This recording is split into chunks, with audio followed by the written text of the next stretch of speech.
Hello, everyone. It's Paul Williams, fellow songwriter and president of ASCAP. I am thrilled to be here today to celebrate one of the great artists of our time, Ms. LeAnn Rimes. From the moment we first heard her immortal recording of Blue, back when she was just 13 years old, we knew that this was a voice for the ages. Her recording of How Do I Live spent a record-breaking 69 weeks on the Billboard Hot 100. And in the 25 years since, LeAnn's musical powers have only grown stronger and stronger. She's followed her muse from country to pop to dance to chant music to world Americana. She has proven herself a prolific songwriter of great passion, clarity, and emotional resonance. She's raised her formidable voice as a champion of numerous humanitarian causes. She is a powerful advocate for all songwriters, Ms. LeAnn Rimes. All the while, she's made every lyric her own and sold over 48 million albums worldwide. LeAnn, there's a lot to celebrate today. But first, we want to share a few greetings from some of your many friends and collaborators. So LeAnn, I just heard you're getting the Golden Note Award, which is fucking awesome, and no one deserves it more than you. You've had a golden voice since the day you were born, and I've been so lucky to have that voice on so many of my songs. And you're amazing, and I can't believe you were 14. You were 14 when we first met, and that was really a long time ago, and that makes me feel old, but I love you anyways. And congratulations again, my friend. Love you. Hi, LeAnn. Congratulations on being recognized for this tremendous honor. 25 years. You know, your music touches people in such a deep and profound way. And your spirit is so genuine and true. I recognized that the first time I met you and had the honor to work with you. And it's been a pleasure to know you over these years. I couldn't imagine a better person to receive this amazing honor. And I'm so proud of you. And I know there are many more years to come of you making music that will touch people's lives, make this world a better place. Congratulations. We all love you. Congratulations, Lee. Wow, what an honor and so well deserved. You are an incredible ally and advocate for the LGBTQ+ community.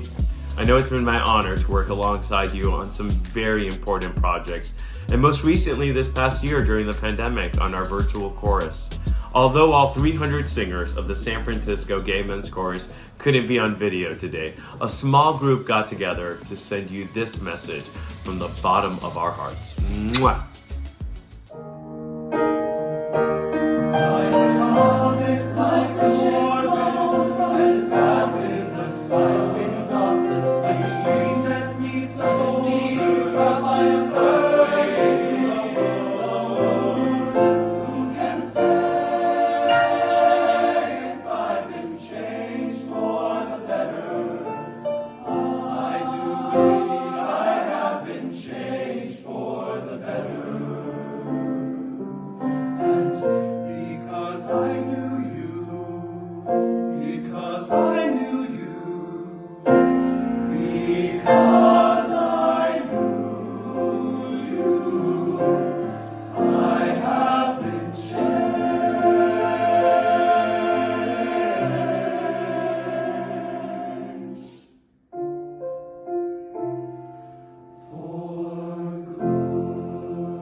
On behalf of the San Francisco Gay Men's Chorus, congratulations, LeAnn.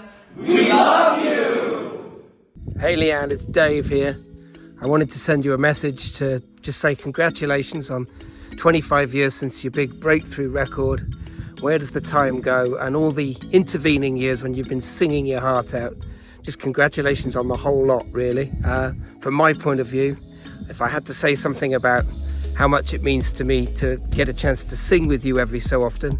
We've played at some amazing venues, Radio City, London Palladium, Hollywood Bowl. It's always a thrill because you're so real, you're so natural, and you're so direct, no nonsense, my kind of singer basically. So I hope that there's another 25 years and in that span of time we get to sing together a whole lot more. In the meantime, I'm just wishing you all the congratulations in the world for this award you're getting tonight. You richly deserve it, and I'm sending my love from Tuscany, darling, from Tuscany. It's the life I'm living. Okay, bye, LeAnn. Hey, LeAnn, it's me, Rob. I just wanted to, with everyone else, give you a well-deserved congratulations to a lovely, fiercely talented individual who's been at this game for 25 years and just keeps getting better. I can't wait to see what you do next, okay? Have a great night. Bye. Hey LeAnn, Mickey Guyton here. I just want to say congratulations on your Golden Note Award. You are more than deserving, truly one of the most incredible vocalists, but more importantly, incredible human that I've ever met. You are the reason that I'm even in the position that I am in my own personal career, and I owe it all to you. And I'm so glad that the world is giving you your flowers. You have been a constant in my life and in so many people's lives, and you're just so, so important and special. And I just thank you. I also thank you for feeding me. That was one of my favorite memories of you, as I met you and we were in the studio. I was getting ready to do some background vocals on God's Work on your new album, and I remember sitting there and you didn't say too much. And the next thing I know, there's a knock on the door and a bag of food comes in, and you put that food right in my lap and said, "You need to eat." And I said, "Yes, ma'am." And that is just a testament of who you are as a person, and I just love you, and congratulations on this incredible award. Hey LeAnn, congratulations on your award tonight. I'm so proud of you and happy for you. You've been a huge asset to country music and the women in country music. Love you with all my heart. Here to present the ASCAP Golden Note Award to LeAnn Rimes. Please say hello to my dear friend, ASCAP AVP of Membership, Loretta Muñoz. LeAnn, I've been so lucky to have known you and worked with you for so long at ASCAP. It's been incredible to see you navigate your ever-evolving career with such grace and artistry and humanity. Thank you. I appreciate that. It's wonderful. And so it's with great joy that we present you with the ASCAP Golden Note Award.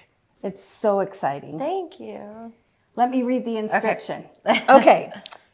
ASCAP Golden Note Award presented to LeAnn Rimes, whose achievements as a songwriter, vocalist, and advocate have earned her an extraordinary place in popular culture around the world. Thank you. Wow.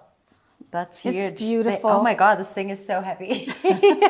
This is a weapon. Thank you so much. Thank you, everyone. Thank you to ASCAP. Thank you for championing my voice and the voices of artists all over the world. And yeah, this is an honor. I know so many incredible people have received this award, so it's an honor to be alongside them. It's our honor, and thank you for being part of the ASCAP family. Thank you. Always.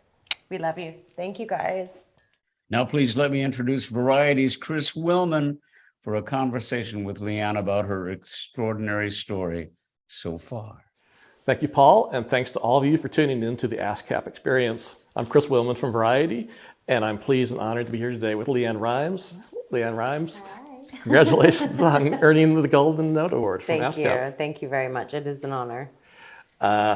Sometimes that award is figuratively titled, but here's someone who is really known for her golden notes for the last 25 years. Yeah, I just saw the award a moment ago, and to actually see a golden note given to me, it was kind of surreal. It's basically what I've been doing my whole life is trying to hit some golden notes along the way. So, yeah. So you've stayed golden, as they say, for 25 years or so in this career, a little over 25 now. And you have a wonderful new album called God's Work we want to talk about, and a quarter century leading up to that.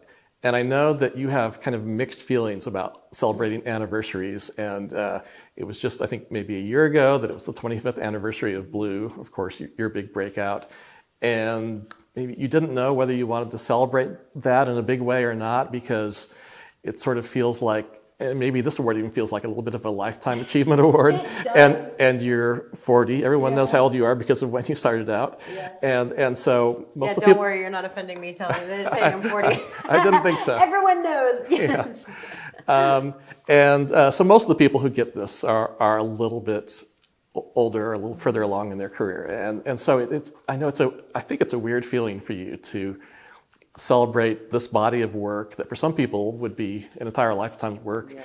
And you still have maybe 40 years ahead of you because of when you started. I mean, God willing. It is quite trippy to my mind to think of being in this business for that long. I mean, if you really count from, the time that I signed my record deal, like we're almost at 30 years, which is insane. Like, but yeah, 26 years now since Blue. So it's more than, more than half my life that I've been doing this. So I feel like I kind of came out of the womb doing it. But yeah, it's to receive awards like this, it does kind of seem, it's hard for me to take in because it does feel like a very defining moment of a beautiful celebration. It definitely is. But I feel like I do have a lot more that I'm here to do. And I guess, to celebrate 25 years does seem like,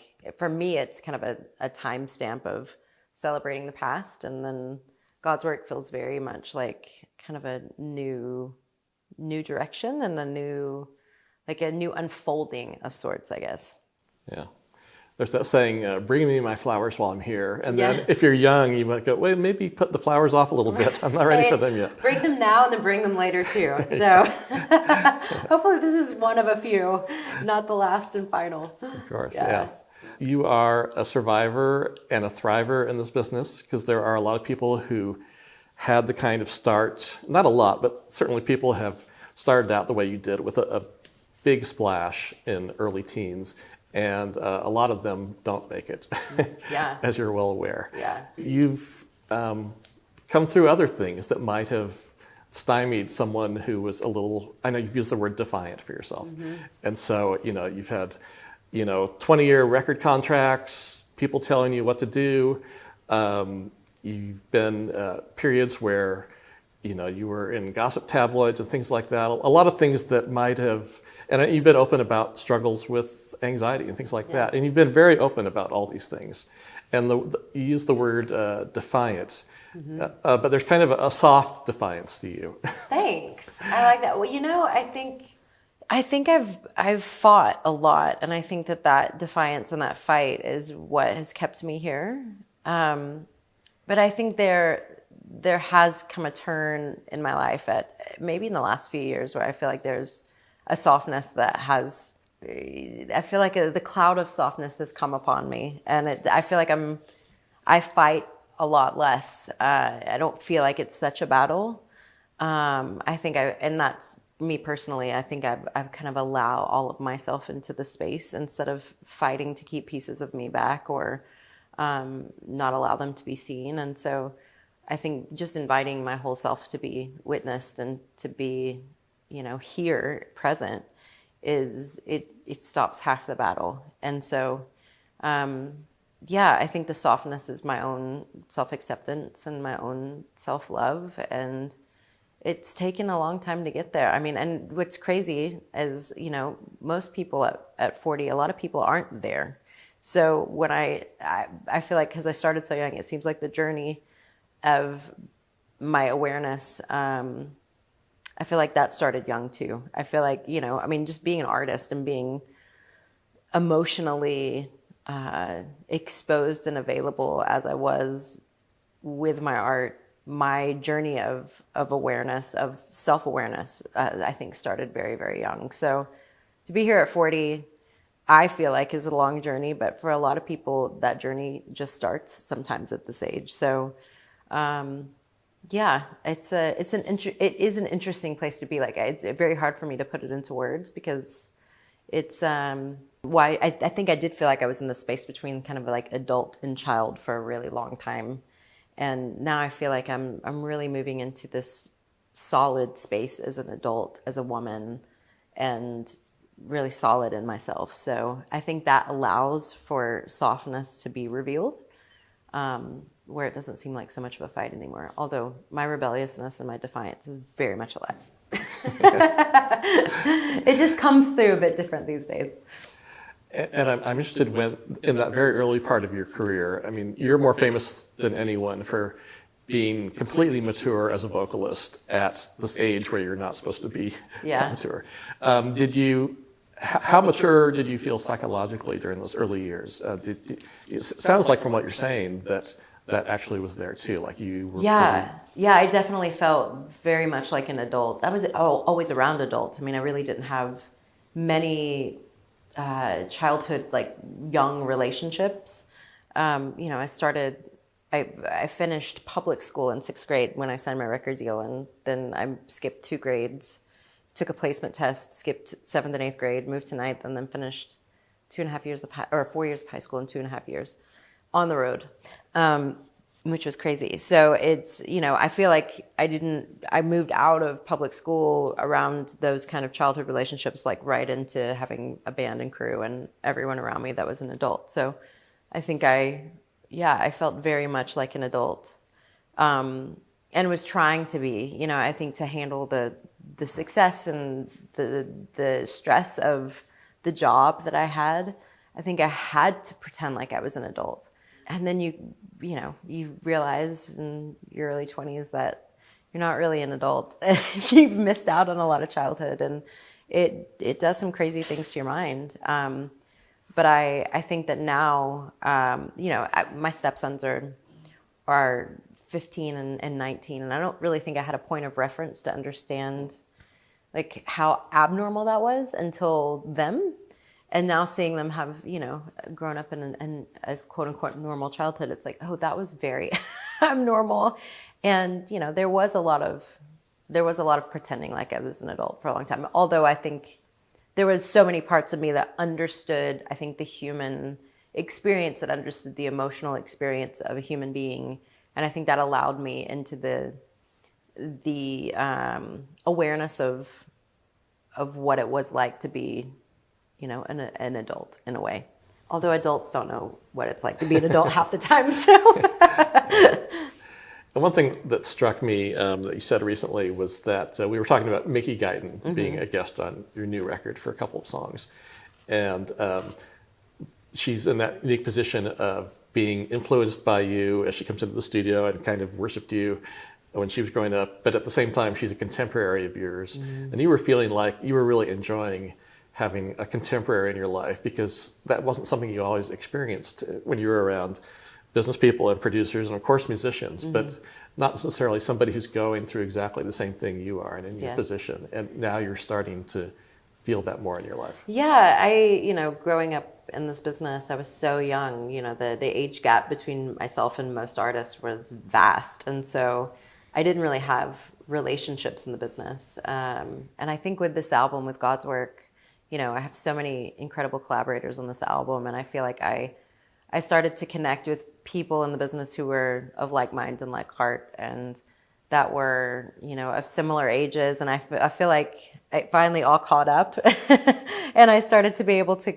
create relationships that feel like friendships, and that we are connecting, on many different levels. So yeah, it was definitely an interesting place to be as a child, because there wasn't that support. I didn't have that kind of camaraderie and connection. So yeah, with Mickey, I love Mickey. She's fantastic. So I feel like I'm finally, after 26 years in this business, starting to be able to make those connections. Yeah, it's amazing. Yeah. When you were recording as a teenager, how much did you connect with what you were recording? Because I know with Blue, of course, you still sing Blue in concert. And I think you even said that if that song came to you today, you'd still record it. So it's not like something, I have to get this out of the way because people expect it.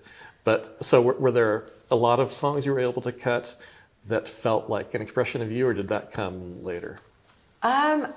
That's a good question. I think that they all felt like an expression of me at the time. Absolutely. I mean, there's certain songs that I think when you record as a child, you grow out of, or you find a new way of, communicating those songs so that they feel like you now, which I've done a lot of that.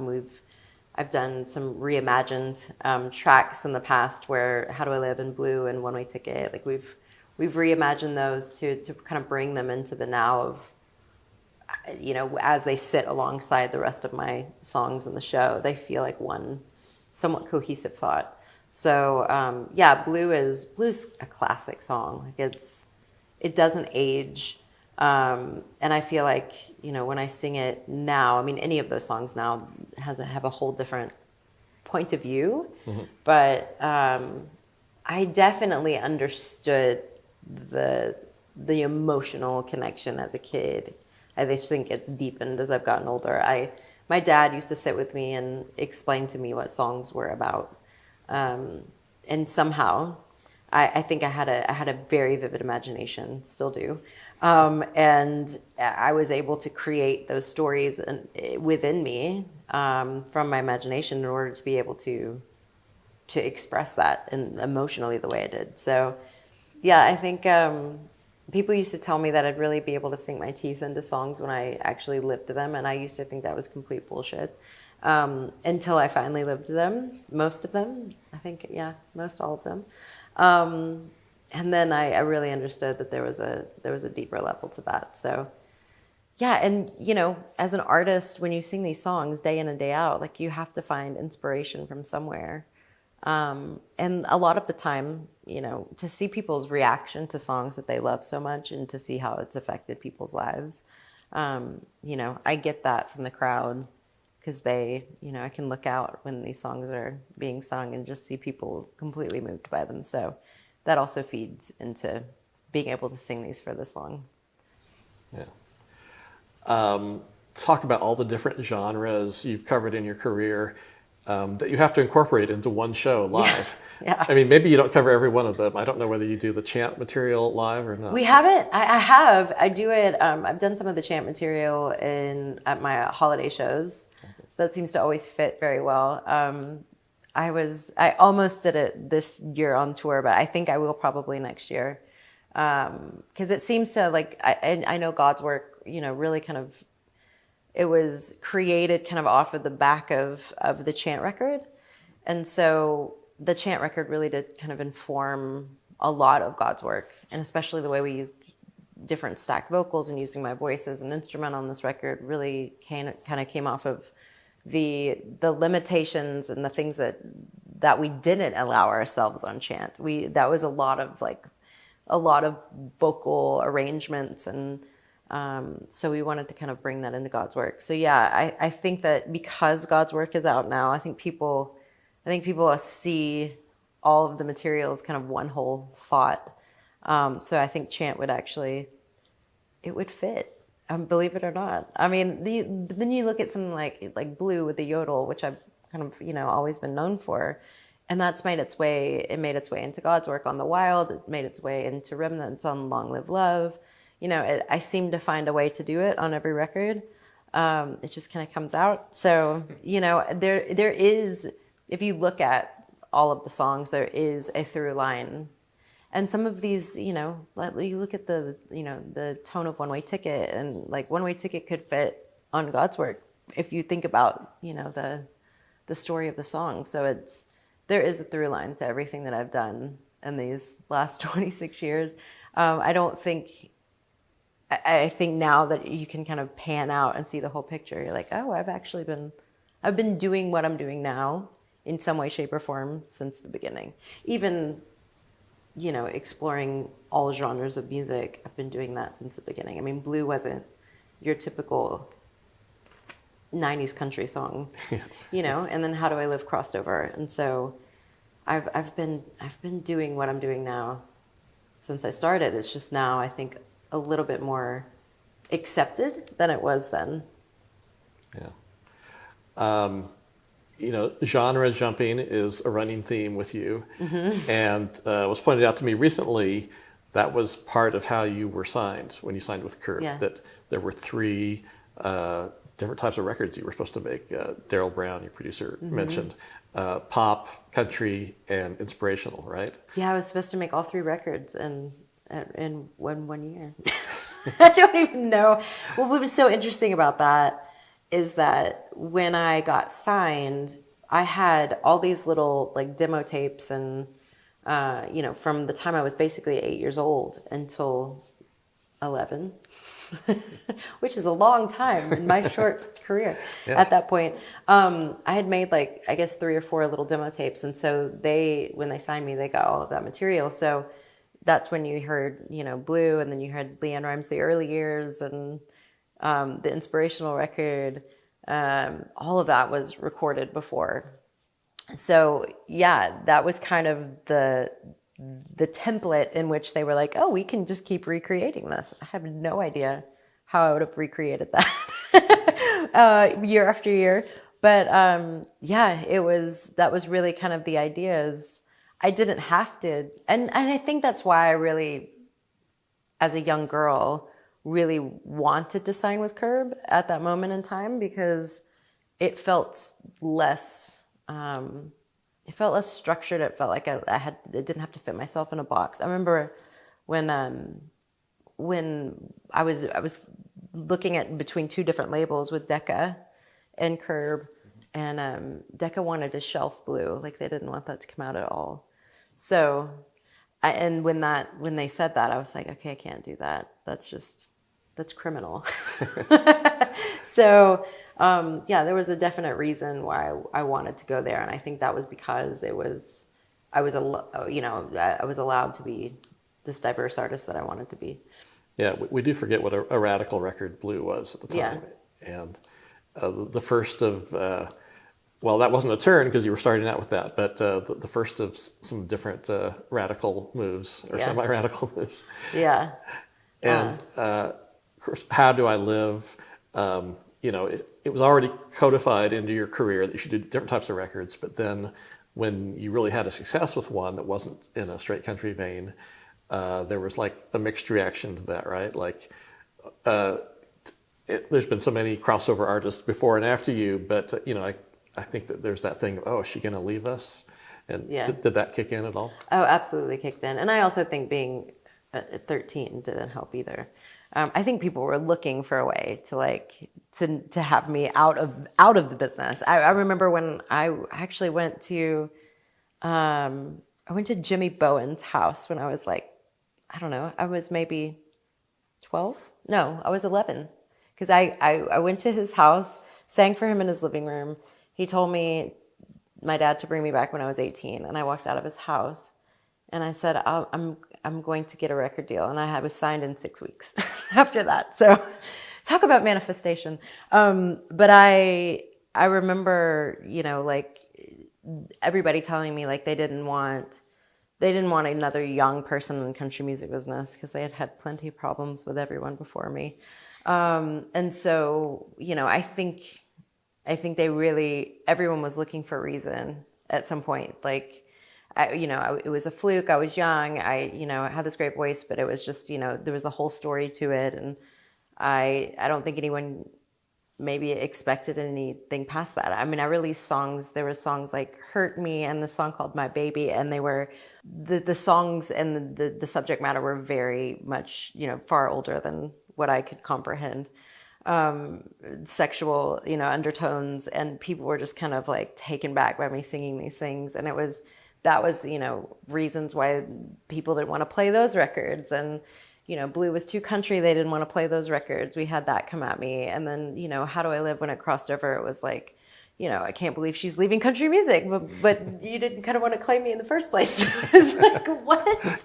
So I don't think it was just the fact that I crossed over. I think because like you said, there were many artists who crossed over before me. I think there was just a lot that people didn't want to take on or didn't want to believe, you know, at that moment in time. So, yeah, I had a lot of things that I was fighting. So here we go, back to the fight.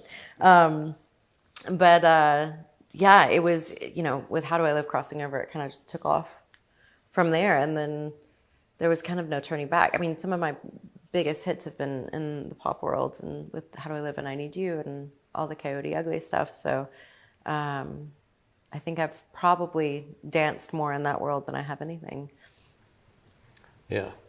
I think you've talked about having a toe in, but how far do you keep the toe in, and how far do you just let it all go? Exactly. I mean, like I said, I think it's easier now to cross over the boundary lines because they're very blurred. It used to be very drawn when it came to country music. They wanted to claim their artist, and they didn't want you to cross over those boundaries, but that's definitely shifted.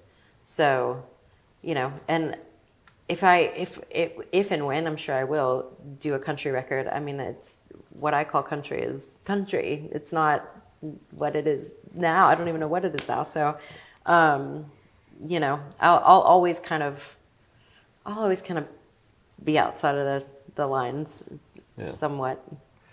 With How Do I Live, did that give you kind of assurance, like, okay, nobody can call me a one-hit wonder anymore, or wonder whether I have a future, and not I can coast from here, but I've got a career from here? Yeah, I mean, maybe. I don't think I thought about that as a kid. I don't think I thought about. I knew I wanted longevity in the business, but I don't think it was something that was on my mind, and probably because I kept on having success. But yeah, I think How Do I Live that kind of catapulted me into a different kind of recognition, and people knowing my name. So that was it wasn't. I don't think it was ever something I really thought about too much. And to ride the success of How Do I Live, it's crazy. It's still their song, Yeah. It feels like there's been different points along the way at which you expressed your independence more, or found your voice more as a singer and then a songwriter. And certainly the last 10 years have been incredibly fertile for you as a songwriter, and working with Daryl Brown a lot, of course. But in the early records, or maybe even mid-period sort of records, if we can use that term, you'd co-write maybe like a third of the songs on an album or something. Yeah, no, I started writing. Well, I started writing when I was a kid, but I had no one to mentor me in that arena, really. So Daryl and I started working together when I was 19. And I think he said to me one day, he was like, if you can find your voice, the same place from which you sing from, as a writer, then you'll have found something really special. And I started writing, I think we started writing What I Cannot Change was probably the first song that I remember really just kind of speaking so honestly that it was scary to me, because it felt like I was, letting someone into the deepest parts of my inner world. And from there, it kind of just started blossoming. And I think my turning point as a songwriter was when I wrote Borrowed on Spitfire. And that was just like on the floor for 6 hours, bawling my eyes out. And it's one of those songs I didn't realize how I felt about a situation until I wrote it. I was like, oh, it was like your self-discovery. And so I've kind of used writing, I think, as kind of self-exploration, and a way to understand not only myself, but the world around me, and to understand other. And with Borrowed, it was one of those songs that was so polarizing, and was at this tumultuous, peak of a moment for me of going through a very public affair, that, to write about it in the way that I did was like ripping my heart out and putting it on paper. And I just remember at that moment going, oh, this is true. This is truth. And never being able to turn away from that. So, I've always kind of look at my writing on every album, like, how much can I scare myself? How can I, go to a place that I haven't been able to express before? I think music has always been that for me. It's like expression, and I can always do that through my voice when singing, but to be able to write something that then I am communicating through such a deep sense of emotion is a whole different level. I mean, I can do that with anyone's song, but it really is a different thing when it's truly your story you're telling. And what's so amazing is I think another reason I write is to not feel alone in the world and to help people feel the same way.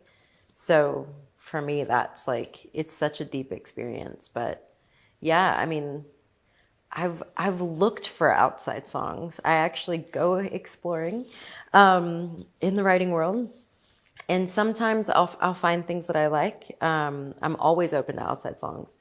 But sometimes there's just not a way, there's just nothing that's being said in a way that I want to express it. And so I have to write it. So there's just stories that want to come out of me. But if I find things, I remember on This Woman, which was really kind of right before I started writing, songs like Probably Wouldn't Be This Way, which I really had to fight for on that record, which was a huge hit. But songs like that where I feel like there's just somebody just spoke so honestly. Like, that's what I love about songwriting. There can be, cleverness is wonderful. I think there's a time and a place for it. But when people can really tell a truth, I mean, there's multiple truths. There's one truth, I believe, but I think there's multiple truths. We all see it through different lenses. When people can just be honest, to me, that's the best songwriting. And yeah. I feel like albums where your honesty and candor really came to the fore and you were really finding your voice as a singer-songwriter, and you just mentioned songs from both of them, the Family album, and then one of my personal favorites, the Spitfire album, which you just mentioned. And so I think, during Family, people were thinking about, okay, how did this reflect your life up to that point? And then Spitfire came out at a time when, there were Twitter wars going on, and you were the subject of a lot of speculation and everything. And you just went in there and addressed everything head on with songs like you just talked about. And I loved that was kind of a little bit your return to country roots sort of an album, because it was kind of like, well, 3 chords of the truth. Here's the truth if you want it. Yeah. Yeah, and people, it's amazing how afraid people are of it. They don't want to hear the truth. They want some kind of sugar-coated version of, with Borrowed, I was incredibly unapologetic, and like discovering myself and my heart at the same time. And so, there's so much humanity. I think that's what's so interesting about celebrity is like the humanity has been left out of celebrity for so long. Like, we don't want to know that they're just like us, and we also don't want them to reflect, the shadowier parts of ourselves. And that was exactly what I was doing at that moment in time. And, to write something, I had some of my biggest fans like, I can't listen to that song. And I'm like, why? Because it's true and it hurts. And that's a part of you. We all these parts of us exist within each other. Some of us may not act on them, but they're there, so it's hard to see a piece of yourself reflected back at you. And I think that was the first time I was just willing to go there. And yeah, people don't like seeing the truth or hearing the truth a lot of the time. They like to think they do. But I think it takes a while, or it did for me at least, especially because people don't want me to grow up. It was like, they didn't want to hear certain things from me. They didn't want to see certain things from me. And I think it took a moment for people to appreciate the fact that I was willing to tell the truth. And now it's become, it's such a liberating experience for me as a writer and a performer to just talk about our humanity. I don't see myself as a celebrity at all. I mean, I see myself as a human being creating art to connect. So I feel like it's very different these days. And I think Spitfire really kind of was the turning point for me from that. Yeah. Well, from there you went on to another great album, Remnants, and then the Chant album. And I feel like now with God's Work, you're kind of at this intersection of the kind of really confessional writing you were doing with Spitfire and starting, especially around that time, but then also really bringing in the spiritual element that was so much part of the Chant record. And so it's interesting how it goes back and forth between stuff that seems very personal and then also and you're very vulnerable in the opening song, Spaceship. And I know that's coming out of like pandemic anxiety and everything. And then there's like Throw My Arms Around the World, where you're almost like this maternal spiritual presence. And you're bringing in this interesting, you know, crossover between, I guess, confessional writing and wanting to do something kind of spiritual and universal and uplift people. And was that, it sounds like that was probably a natural balance to strike. But. Yeah, it's interesting. I mean, you bring in the maternal piece. You know, I've never had kids of my own. And I feel like, you know, so many of us, you know, that so many people that listen to my music have grown up with me. And I do feel like there's this kind of maternal piece that's coming into my art.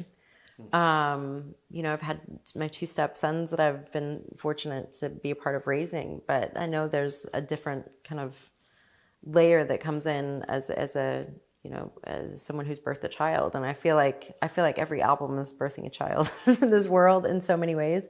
But I do feel like at this part of my life, there is a wisdom that's set in. So much left to learn, but there is a wisdom there. And I think that's coming out through my music. And there is a bit of a maternal piece in this record, more so than anything. Like I said, I feel like not only has, you know, the world allowed me to grow up, but I feel like I've finally allowed myself, you know, the responsibility that comes with music like this. And the legacy that I feel like I want to leave behind in this world, and the, you know, what I want to inspire not only others, but myself to step into. It all comes through my music. So yeah, I think there's definitely that maternal piece. And there's also this, you know, like I said, there's plenty of humanness and brokenness and questioning and not having answers, and then feeling like I have a few, and like all of those things exist in my writing. So I think there's a wholeness that happens when I create records now, that no piece is, you know, left behind. Yeah. And it's an interesting record because there's so many sort of uplifting, inspirational songs, and then there's an angry song, at least one angry song. At least one. I was going to say just one. There's only one that has the F word in it. Yes, It gets that angry. Yeah, I was just really passionate there. But the song "The Wild," which has to do with the patriarchy and the history of what's gone on with women in this world, and obviously it's timely today. And I know that you were like, okay, maybe it took a while for this record to come out, but maybe the timing wasn't accidental because you felt like that connected with current events. Yeah, I do. I feel like, you know, to discuss some of the topics I discuss on this record have not been something that I've discussed before, even publicly in interviews, my feelings about, you know, how I feel about certain things. I was told very early on, like, don't have an opinion. People won't buy your records if they don't like your opinion. So I've kept it, you know, very much to myself. But I think these last several records, starting with Borrowed, like it slowly started to unwind. And I think with The Wild, I was just inspired by my own exploration of my own sexuality and my own repression of, you know, how I grew up in being influenced by a very religious, you know, background. I think The Wild was a real moment of defiance and self-exploration, and also just, I feel like a lot of this record, I tapped into a collective experience we were all having. And, you know, Roe versus Wade, you know, was overturned not long ago. And I think The Wild was released like a week after. And, you know, we've been working on this record for 3 years now and constantly wondering, like, why isn't this, you know, the timing of this record, like this could have been released so long ago.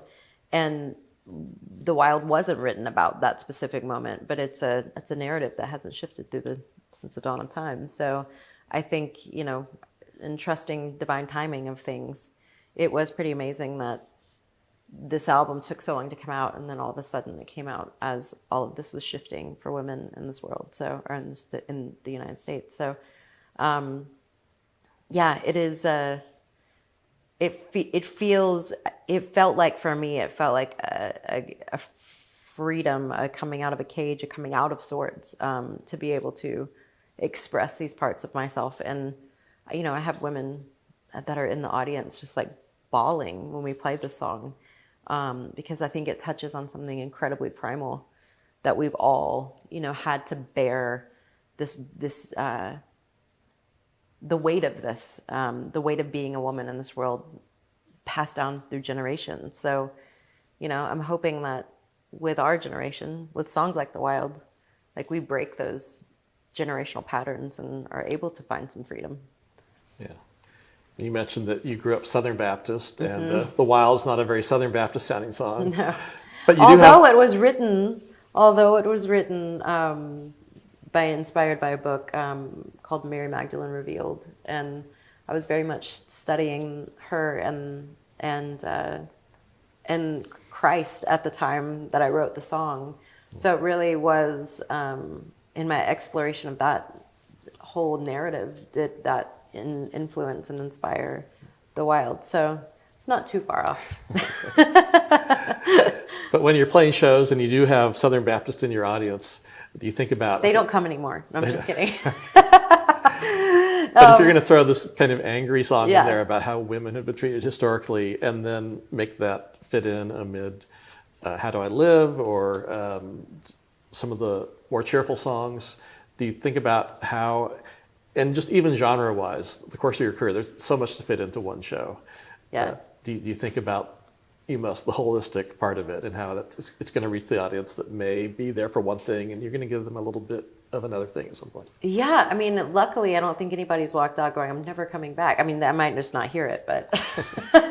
But I think people, by the time I get to The Wild in the show, I think people are open to it. And I think The Wild itself, Sheila E. played on that record, and there's such a primal groove to that song that when I start playing it, people are like, they sit there still for a good 30 seconds.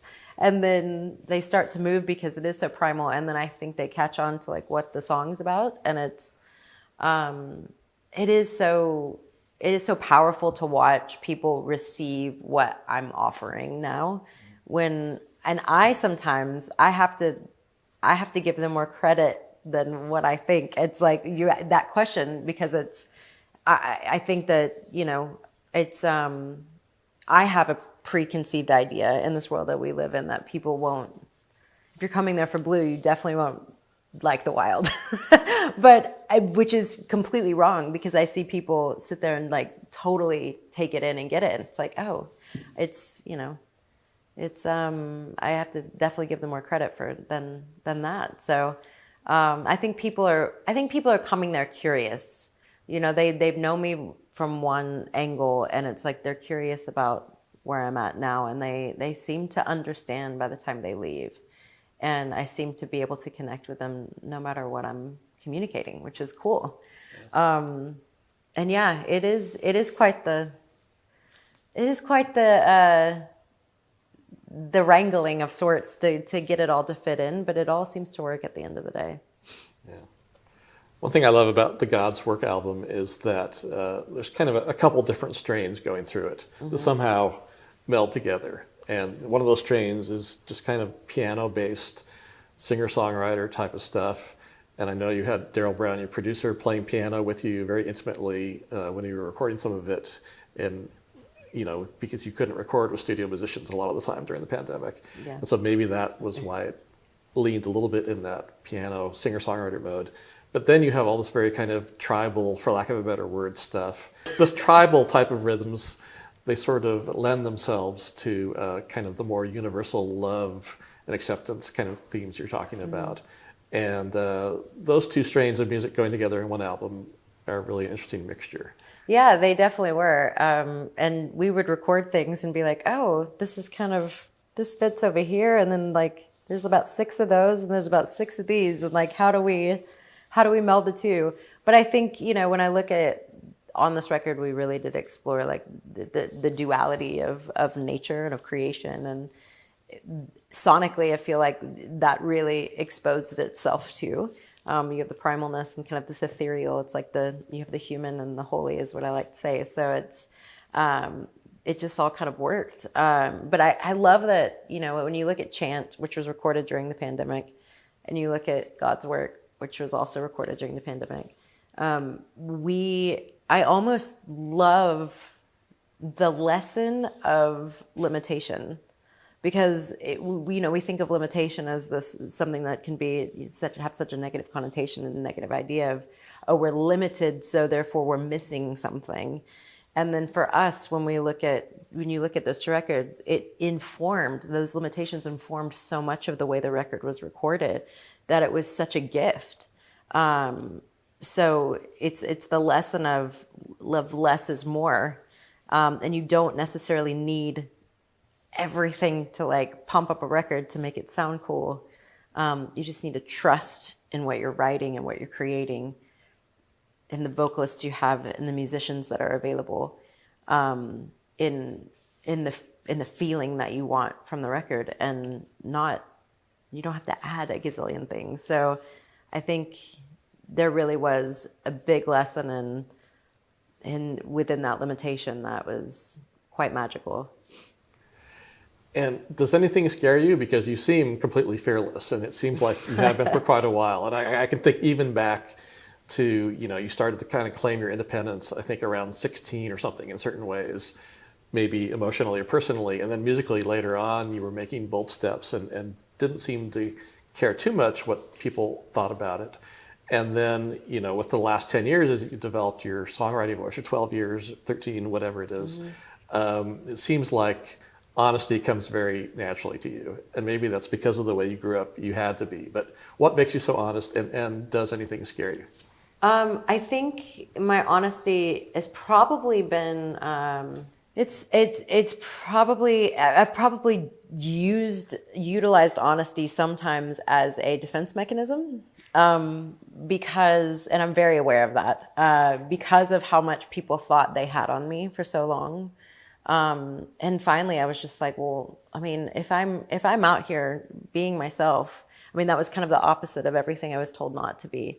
And when I felt like I was split inside, it was like, I feel like people had things on me because it was like, well, I was split. Like I wasn't being my full self. And now it's like, okay, well, to be my full self frees me in this life, to be fully who I am.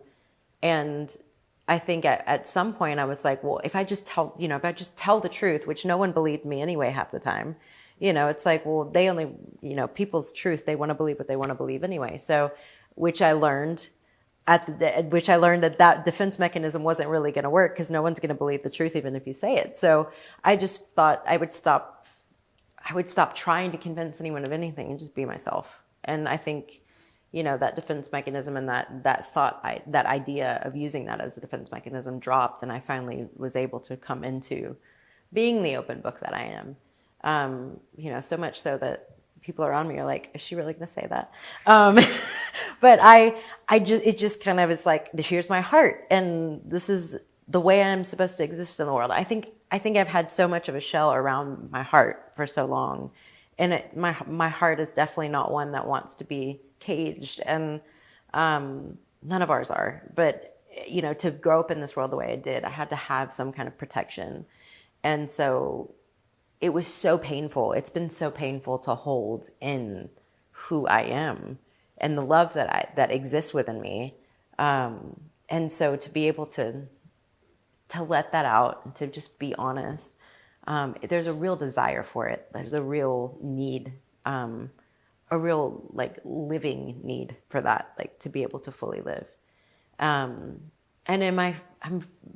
if I'm fearful of anything, I know it sounds really contrived and strange, but it's fear, because it's the only thing that will stop me from doing anything. Is this, can be anxiety and the fear of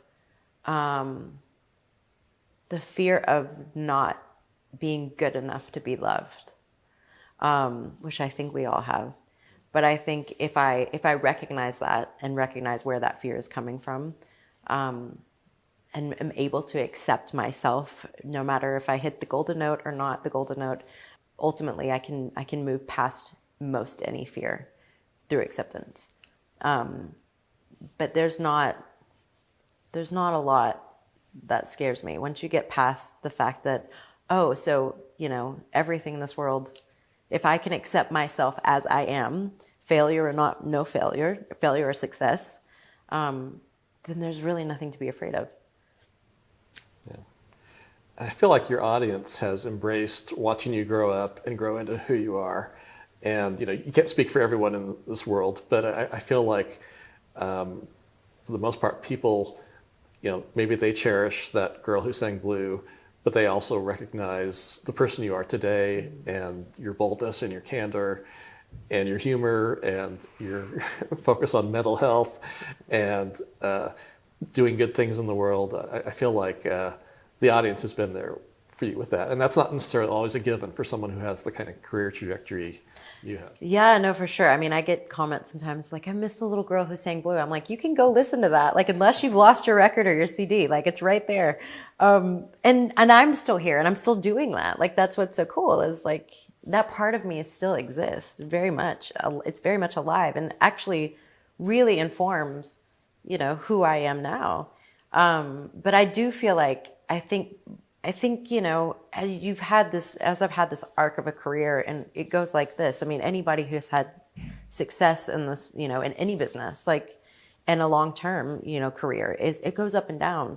And I think somehow we've all kind of finally met up at this like point where we all kind of get each other. And that feels really good. Like, you know, how I feel like God's work has started to take its place in people's hearts and lives. I feel like we've all been on very similar journeys. We've all grown up with each other. We've all grown apart, and somehow we're all growing back together in this moment in time. So, yeah, it feels really good. And I feel like people embrace all the different parts of you now. Because I think it was just a couple of years ago that you were putting out the chant record, but in the same year you were doing like a dance remix of How Do I Live or something. Yeah. And I've seen you play in fine arts auditoriums, and I've seen you get up on the bar at a gay disco in West Hollywood to entertain those folks.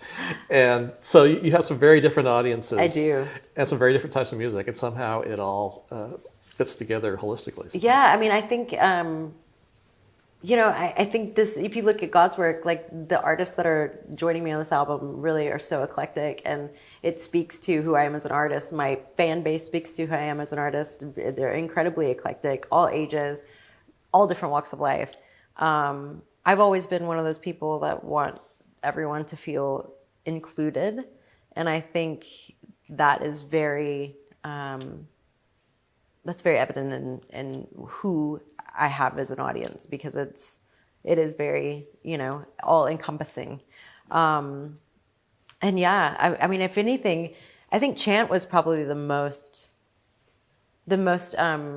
I think it was one of the scariest things for me to release, because I'm like, how will this be received? Because it's so different. No one ever releases a chant record. There's no chart for that. Yeah, well, I mean, the crazy thing, and there is no chart for that. There should be. We're going to start one. No, but I thought, you know, I've been writing chants my whole life because I was creating courses. Courses are chants.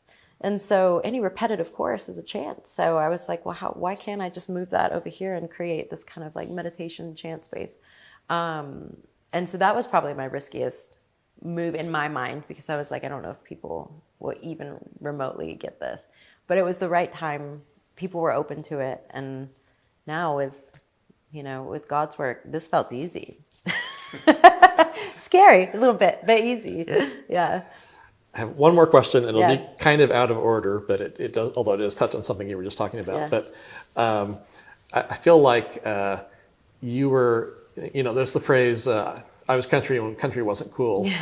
And I also feel like you were pro-LGBTQ when pro-LGBTQ wasn't cool necessarily.